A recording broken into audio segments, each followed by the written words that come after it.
Howdy folks. So today I'm going to do a little bit of a review on this. Now this is the Monoprice 2.0 HD camcorder. It's basically a GoPro knockoff. This is their second suck at the salve. This is the second version of their camera. The previous version was sort of popular. I knew actually quite a couple people who bought it. It was relatively inexpensive. And you know, for those of you who don't want to, shell out $200-300 for a GoPro, at the very low end, now the GoPros are a lot more expensive. You want the higher end models. These things are very cheap, and of course they're not as good as a GoPro, and of course they don't have as many features, but they're very, like I said, they're cheap. I mean, that's sort of what Monoprice, that's the kind of market they're looking at. But it's not a complete piece of crap either. It does have a bit of merit to it. And this is a relatively new product. I bought it quite a while ago. I bought it right when it came out. So now I guess it's not super new anymore. But still, there doesn't seem to be a lot of good quality reviews and stuff about it. So I might as well just share my opinions. So I bought this from Monoprice USA. I think it was on sale when I bought it. So I paid $80 or something. I got hit with a lot of duty because I live in Canada. Beware, if you're in Canada and you buy anything from Monoprice, you are gonna get duty, guaranteed. Just keep that in mind. So anyway, regardless of how much I paid for it, it arrived relatively quickly, and I got to work testing all its various features and stuff.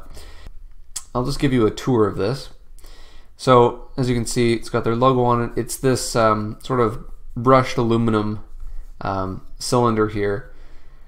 They've got this plastic base molding here, which has got a standard tripod mount in it. There's a little bar there for threading some sort of a lanyard thing through it. It doesn't come with one, I don't think. That was just the one from my camera.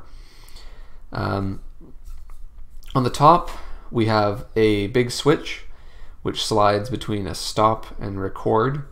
I'll get into how that works. There's a bicolor green and red LED.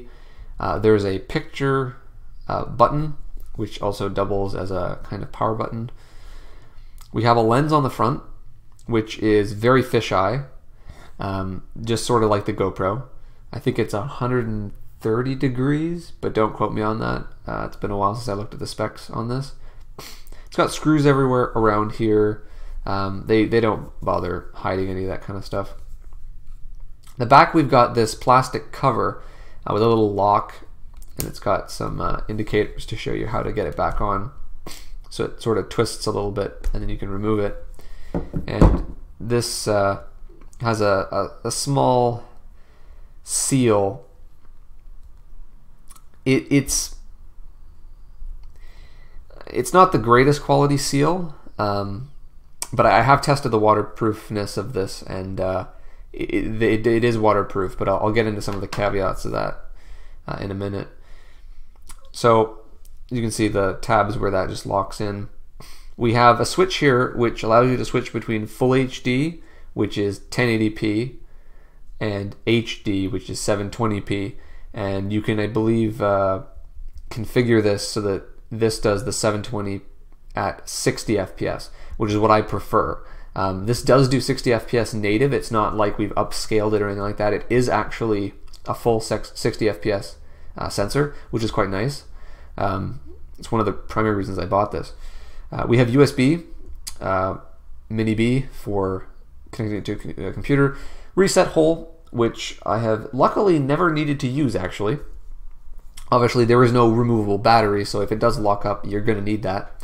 We have a mini HDMI, not a micro HDMI, so you're going to have to find an adapter for that. And then just a push-in card slot for a micro SD card. It requires a class 10 or high, or no, it's a class 6 or higher. I can't remember. Micro SD card. It goes up to 32 gigabytes, so it supports everything up to, but not including XC. So it supports HC and anything lower. It records to FAT32, which is kind of annoying, which means your videos will be limited to a 4 GB file size, which it actually handles relatively well. It automatically splits your video into 2 files, which you can easily, in any video editing program, stitch them back together. Unlike some cameras, like the camera I'm currently using, my Panasonic Lumix, will actually just stop recording altogether, which is kind of annoying. So it does do seamless video, but you're going to have to stitch it if you want to make super long videos. So this is kind of an interesting packaging design they've got on this. There's no screen. So everything is basically, you only get 2 pieces of feedback. You get this light, and there's also a vibrator motor in here. So just like what you've got in your phone, it vibrates and it pulses, and that's your tactile feedback, which is kind of interesting. I mean, it works, but I don't know. I thought an LED would have been fine, but I don't know. I think it's kind of strange. It costs a lot, and it's kind of unusual, but whatever. So the first question most people are probably going to ask is, what is the video like? And I'll tell you right away, it is grainy as all hell. This sensor does not work in anything less than sunlight. Its low light performance is basically non-existent. So I would recommend that if you're planning on buying this to do any video indoors, you think again. Indoors, if it's very brightly lit, it will work, but you're going to see all of the imperfections on the sensor die as sort of, permanent ghost images of all the blotches of, how the cheap, probably extremely small sensor is. And outside in sunlight, it's great. I mean, not an issue. But low light performance is no. Just keep that in mind. Audio performance, again, it's an action camera. The microphone in this, I tried to find it, and it's not exposed. So because it's a waterproof unit, they put the microphone probably somewhere deep inside here. There is absolutely no air path out, which means that it sounds like it's muffled, right? No matter what you do, even with this end cap on or off, it's always really, really low volume, really muffled, and you have to amplify it a lot to get anything out of it, and there's so much noise in the the noise level is so high that you really don't want to amplify it. So I would recommend just consider this as a camera that probably just doesn't have audio. I mean, it'll work in a pinch, but generally speaking, the things need to be extremely loud for it to work at all. The HDMI works while the unit's on, of course. Some cameras, like again, I'm pointing at my Lumix here. It has HDMI out, but it doesn't work when the camera's running, which is, I think, stupid. But this one does. So it's got an output, and it's not. It seems that it will go either 720 or 1080 output, or maybe it's 720 only. Oh, I can't remember. But I connected it just to a computer monitor, which was a strange resolution, like 1440 by 900, and it just fed 720p into it. Not a big deal. The interface is very strange. Again, because you've only got one button, the switch is a power switch, so you can't really use. Well, it's not actually a power switch. It's not a hard power switch. I shouldn't say that, because you can turn it on with this button. But this is used for other functionality. So basically, you have an entire GUI with one button, which means it's going to be, and there's no instructions anywhere as to how to use it. It took me a while to figure it out, but it's a series of long and short presses that allow you to select, deselect, and go back and forwards through things. It's got, relatively okay menus. You can do a bunch of things, so it's not bad. They provide a Windows utility, so you can connect this to a Windows PC, install a program, or just run an executable basically, and it allows you to configure settings like the frame rate for the 720 HD, whether you want 30 or 60 FPS, things like that. They allow you to set these values. But of course, if you're like me and you don't own a Windows PC because you use Linux, well, you have two problems. The first one is, of course, you can't run that program. So the only way to configure stuff like that is through the UI, or borrow someone's laptop, which I believe is what I needed to do. The second thing is you can't use USB because the USB controller in this is kind of a weird controller. It's used by Polaroid cameras, and at least as of Linux 3.16, the USB driver is broken. So you can plug this in, it'll mount, and then the camera will auto shut off after about 5 seconds. And it's not a bug in the camera. Apparently it is actually a bug in the Linux kernel that's causing it to time out, which is kind of interesting. So keep that in mind. If you want to get anything off of it, you're going to have to take the card out, which is not really that big of a deal, because at least with with this, you have to take the back off to get in any of the ports anyway. So it's not really that much of a big deal as long as you have a card reader. But I have a USB 3.0 card reader. I mean, they're not very expensive, so I'd recommend buying one if you do anything like this, because I mean, the files that come off these things are actually quite massive. So the next question is waterproofness. This is marketed as a waterproof camera, and of course it's got all the seals. And I was kind of reluctant, especially after I saw this, on how they were sealing it. I was reluctant to put this in water. I mean, it didn't look great, and also I was wondering how the hell are they sealing this and stuff, and I didn't want to do it. But anyway, I eventually bit the bullet, and I dunked it in my pond, which had not been cleaned all winter. Kind of wanted to see all the nastiness without actually going in the pond, so I just stuck this on the end of a rod and shoved it underwater, and it survived, of course, which is good. There's a few things that you'll note. This thing is less dense than what it displaces, so it floats, which I did not know, first of all. This camera weighs, I measured it with my scale, it's like 141 grams or something. And I don't know, I thought it being kind of a heavy camera, it would sink. So I put it on the end of a piece of fishing line and it floated.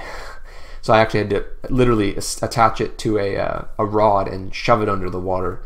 I guess that's a good thing, because if you let go of it underwater, it will float to the surface and not sink to the bottom of God knows what, and then you'll never see it again. So I guess there's a positive in that. When you first put it underwater, this switch is not sealed.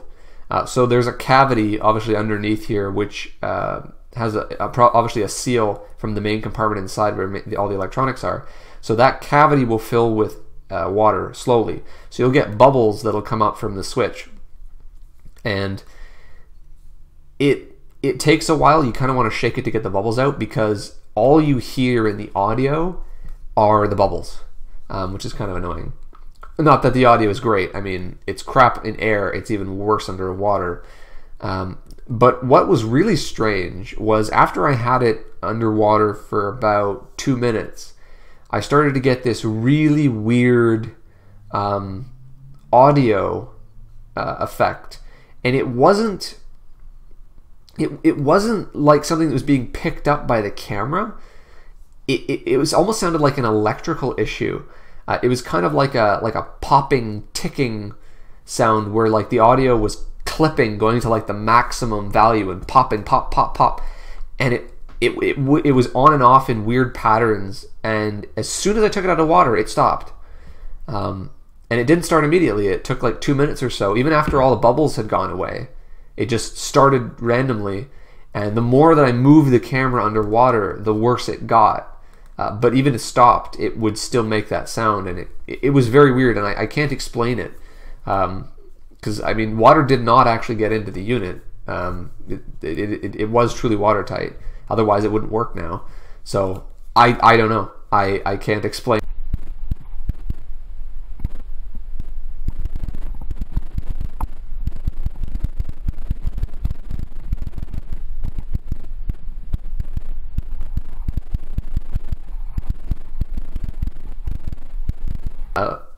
If that's the way that it just happens to work underwater, yeah, you can just literally just mute. You have to mute the audio because it's completely useless. It's just electrical garbage. So, I mean, yes, it's waterproof, but no, it's and of course, if you get gunk under here, like I had dirty pond water, it wasn't the cleanest water. There's no way of flushing it out from underneath the switch. So I mean, I don't know what's going to build up underneath there over, you know, a bunch of hours of underwater footage. I tried to put this in a bag first of all, and actuating the switch and just it was a big pain, because there's no cases for this. I mean, the GoPro has nice cases and stuff. None such exist for this, at least that I've found. So I tried to bag it. You know, it's actually just, it's easier just to put it underwater. So this thing is kind of a immediate on and record. So when you actuate the switch, you hear the motor vibrate it. It comes on and it immediately starts recording. The red means it's recording. And then you can stop the recording. It vibrates twice and then goes back to green, which is just sort of its idle mode. And you'll notice that when you actuate the switch, it takes about a second or two before it stops recording. So you will actually get the sound of the switch actuating and a little bit afterwards in your recording. You can press the photo button and it vibrates and flashes the light, and it can take a still photo, although they're all interpolated. The sensor is not actually very high resolution. It's all digitally enhanced, so it's crap. And you press and hold,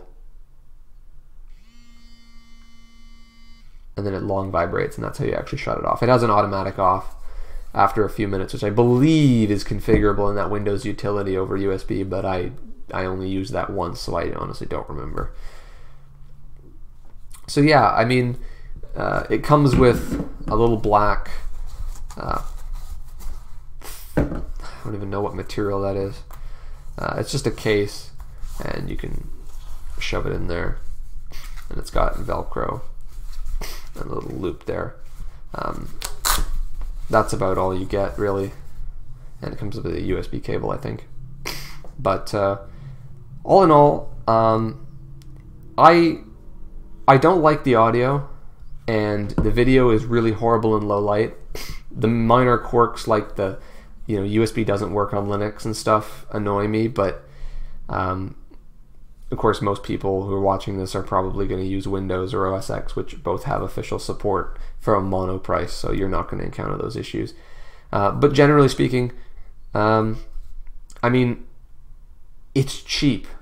It's a lot cheaper than other cameras, but sometimes other cameras from other manufacturers go on sale and they're not actually that much more than this. And if you're ever in that situation, don't buy this.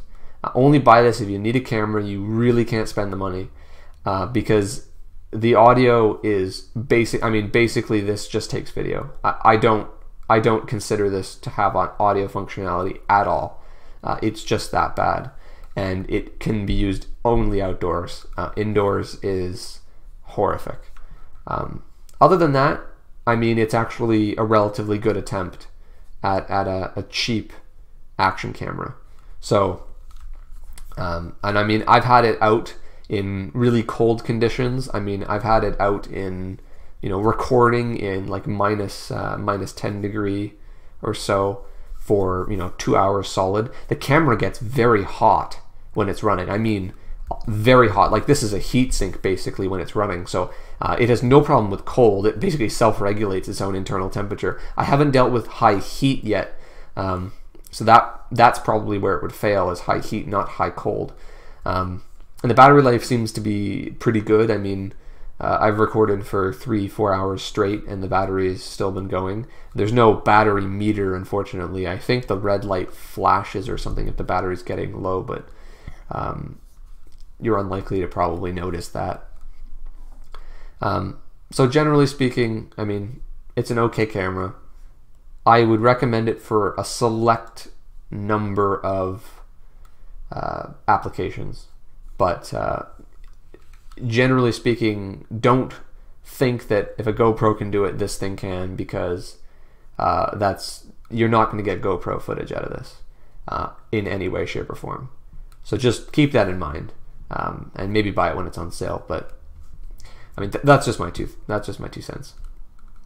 So now that I've rambled on for what is now obviously far too long, I hope that helped somebody.